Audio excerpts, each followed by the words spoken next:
出苗了以后要及时放到阳光下晒，我们就放到这个暖盆里。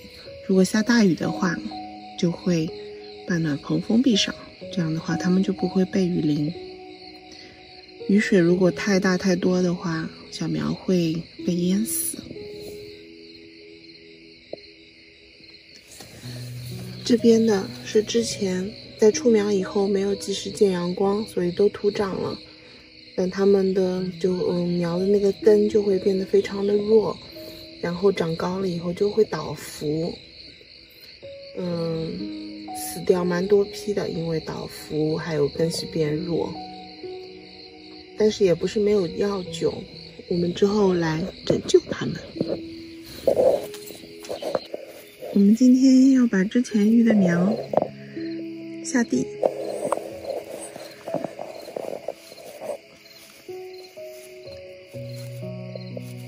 最好扒开下面的那个纸板箱，然后把它往下种一点，小心的把苗取出。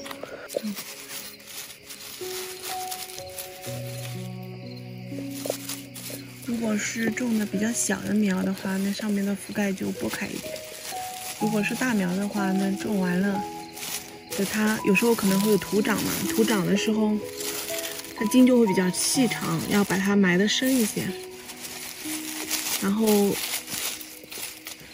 就把它盖起来，然后给它盖一床棉被，保湿保温。这是刚入地的小，这是那个种子吗？对，这是种子。这进去的时候呢，都是种子，然后发了一点点芽，因为我们用纸巾催芽的。然后菜的话就可以直接下地的。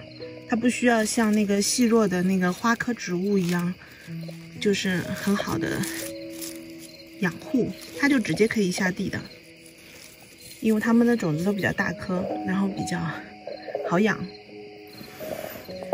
这边就是下去的时候也是出了小芽的，就是子叶，然后直接下地。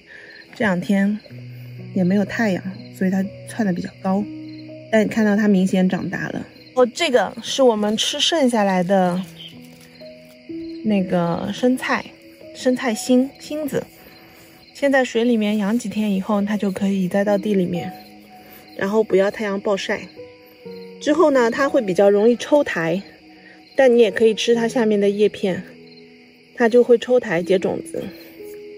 这个是在拼多多上面买的菜苗，它来的时候大概有4片叶子，然后现在大概是2个星期左右，半个月。对，它现在是1个多星期，然后长得绿油油的，非常漂亮，好喜欢。这个是我们自己育的黄心菜，它是本身就这样的，不是营养不良。黄心菜，这也是从种子开始育的，它们现在就长得很好。我们不打那个除草剂，也不用那个杀虫剂的，所以说还是会有植物被虫啃掉，但是其实也不影响它生长，还是会被啃掉。它们会有小的虫眼，但其实也不会变成虫灾，因为植物虫子其实挺聪明的，它们会就是盯着一片叶子咬，然后不会咬它的刚出来的那个新芽，所以植物其实它还是活着的。讲到这个虫子的特性啊，这个青菜就是最好的例子。你看这周围的叶子都是被虫子咬过的，然而呢，这里它们是不吃的，所以我本身也是非常讨厌虫子的。但是听我们老师讲了这些事情以后，其实你是可以理解的。它们只吃老的叶子，它们其实是帮助这个老的叶子，因为你不吃它，它其实也是会老了发黄然后掉下来。虫子呢，它会帮忙消化，但也不是所有的虫子都不会吃新芽，也有比较坏的。只是生态平衡的话，就不至于会有虫灾，就是虫子太多导致老的、旧的、新的全部啃掉。它其实不会。我给大家看一下大小，你看这颗，它非常大，而且这颗我们已经吃过3次喽。每次我们就采它边上的这些叶瓣，很大，你看，它可以长到比我的手还大。我们每次就吃这个外面的一层叶瓣，然后让它中心再长，它最终可能会长成一棵树。每次把外面一圈都吃掉，然后它会从当中再长出来。这是一颗青菜的生命力，它已经吃了很久很久了。有好几个菜池，就是这个是主要是青菜的菜池。这边是什么？这个菜池里面种的是什么？这个大概是小白菜，然后这个是我们买的苗。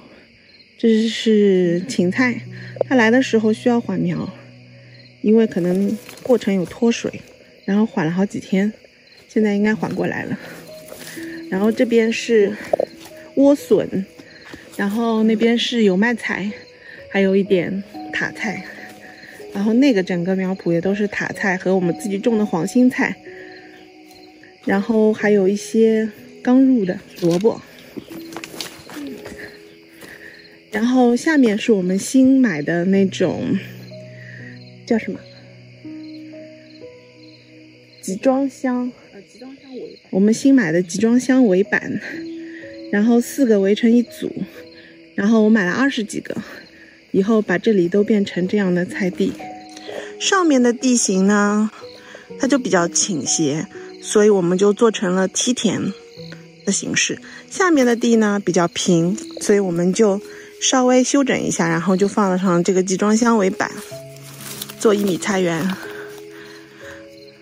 以后这一片就可以种很多很多菜了。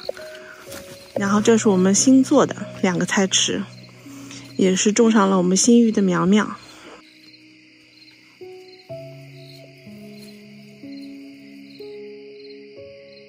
放上1/10的红糖，然后这头我们现在已经满了，我们准备把它放过来。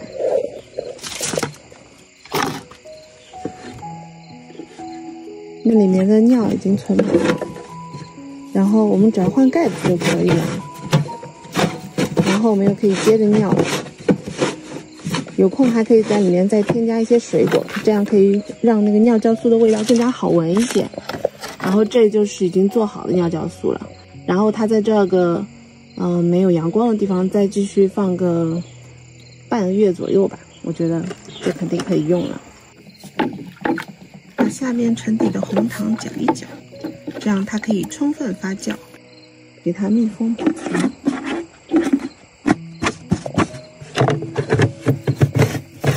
然后过半个月我们再用。